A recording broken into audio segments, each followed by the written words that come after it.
latest on what's happening, let's bring in Yahoo Finance's David Hollerith.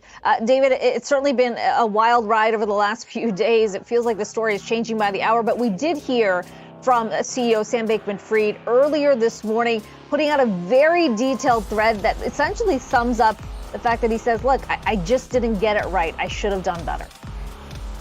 Yeah, Akiko, as far as what Bankman-Fried did not get right, we're still trying to figure that out exactly.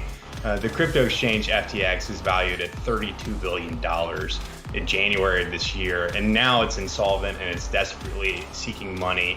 And there is a gap on its balance sheet for what it owes customers in terms of assets that could be anywhere from $6 to $10 billion. So again, we have limited clarity here.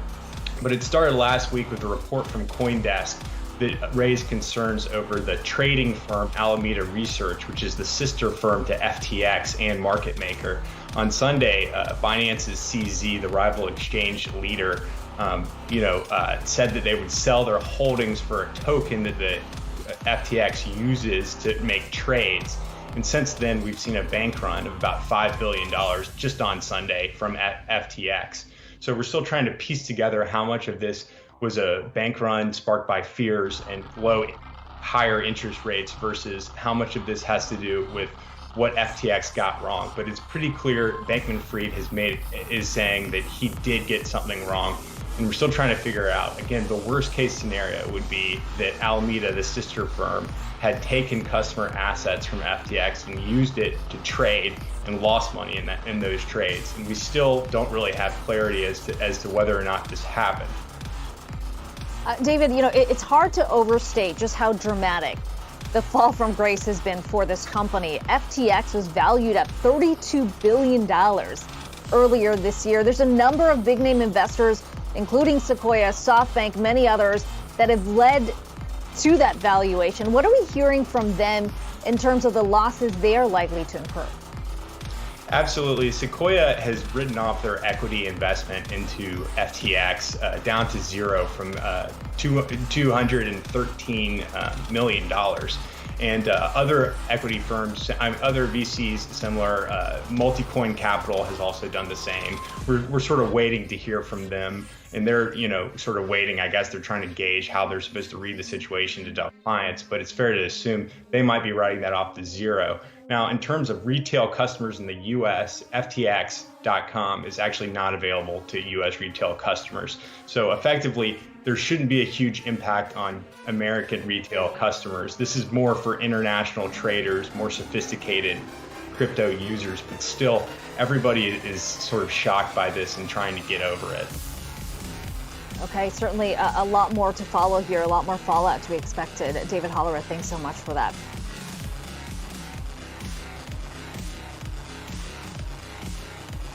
The CFTC oversees oil futures, but it doesn't oversee gas stations across the country. Those retail markets have traditionally been overseen by state agencies, state laws, and state commerce.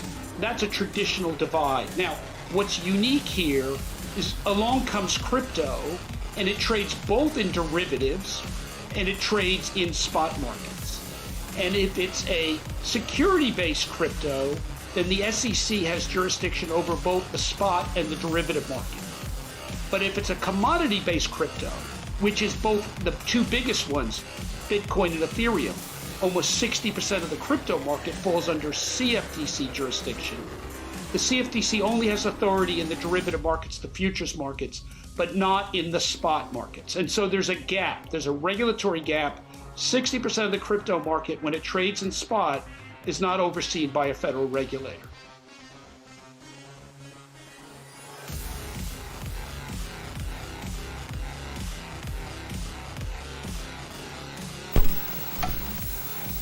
Primarily, Bitcoin is owned by individuals, some family offices, some hedge funds, but it's really, in the context of what it could be, a nothing burger. Yup, that's Shark Tank investor and entrepreneur Kevin O'Leary. So, why did Mr. Wonderful call Bitcoin a nothing burger? Isn't Kevin O'Leary a known crypto advocate? What gives? So let's reset. What is Bitcoin anyway? So Bitcoin is the oldest surviving cryptocurrency. It's also the largest cryptocurrency measured by market capitalization. And it's meant to be a store of value and a medium of exchange, so a method of payment. And it dawned back in 2008. Bitcoin is the cryptocurrency that has the least amount of regulatory scrutiny. The US government, for instance, has pretty clearly recognized it as a commodity.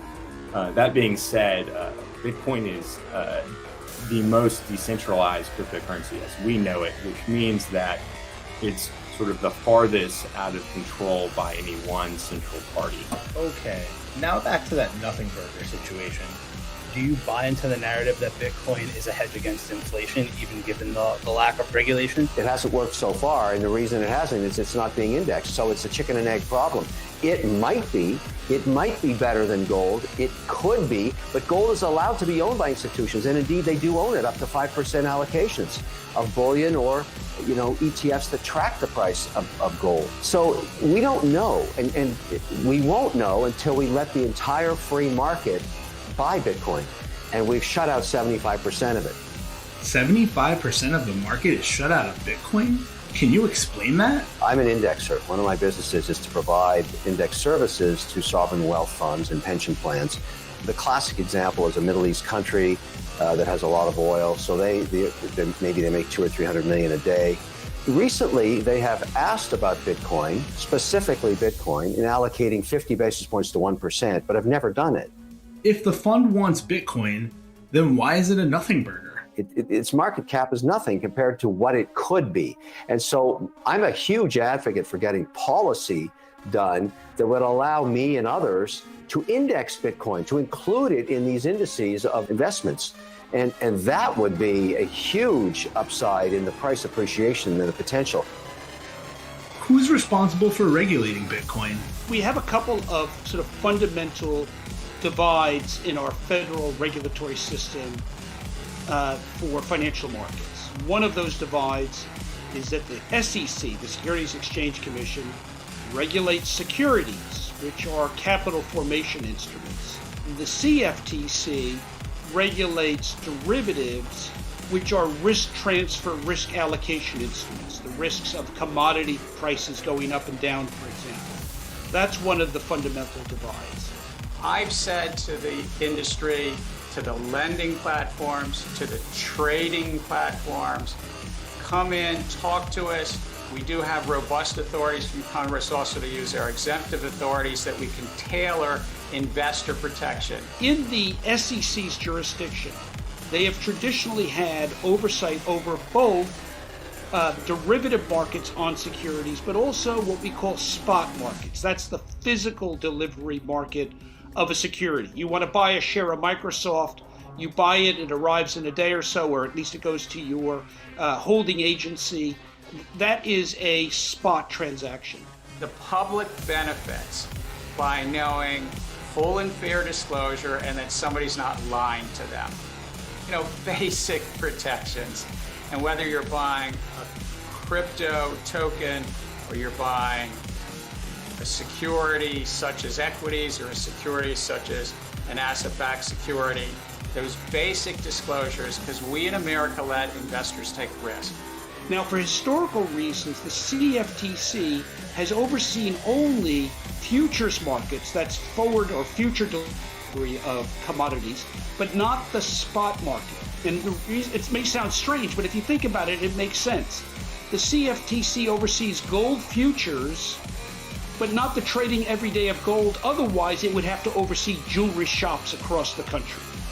It oversees oil futures, but it doesn't oversee gas stations across the country. Those retail markets have traditionally been overseen by state agencies, state laws, and state commerce. That's a traditional divide. Now, what's unique here is along comes crypto, and it trades both in derivatives and it trades in spot markets. And if it's a security-based crypto, then the SEC has jurisdiction over both the spot and the derivative market. But if it's a commodity-based crypto, which is both the two biggest ones, Bitcoin and Ethereum, almost 60% of the crypto market falls under CFTC jurisdiction. The CFTC only has authority in the derivative markets, the futures markets, but not in the spot markets. And so there's a gap, there's a regulatory gap. 60% of the crypto market, when it trades in spot, is not overseen by a federal regulator. But we do have robust laws and rules of the Securities and Exchange Commission. My fellow market regulator, the Commodity Futures Trading Commission, does as well. We fortunately have the ability to write rules and use exemptive authority, but the public is not protected largely because of the non-compliance in this space. It sounds like there's some regulatory gray areas between the SEC and the CFTC. What else is going on in Washington about this? The U.S. Treasury is out with 3 brand new reports warning that cryptocurrencies pose, quote, meaningful risks to consumers, investors, and businesses if not properly regulated. While the report offers general recommendations for reining in risks, it doesn't offer ideas for specific regulation or legislation. While one of the reports finds that consumers were regularly misled about crypto's features and expected returns, and that non-compliance with regulations is widespread. The reports encourage the SEC and CFTC to, quote, aggressively pursue investigations and enforcement actions against crypto companies that aren't in compliance with laws. Sounds like the government has a lot of work to do to get a handle on this. Perhaps that's what Mr. O'Leary is talking about. Do you think the only thing that's holding Bitcoin back from being more than a nothing burger is regulation, or are there other variables, do you believe? No, it's just regulation. Bitcoin itself is a proven asset.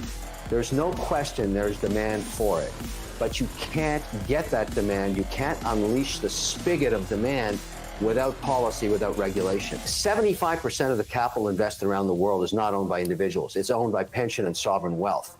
75% of the market does not participate.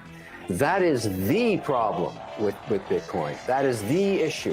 For everybody saying, oh, we don't need to regulate crypto. Yes, we do, because we want the 75%, the trillions of dollars that can't buy it now, to come in and allocate to it. 1, 2, 3, 4, 5% allocations to these big.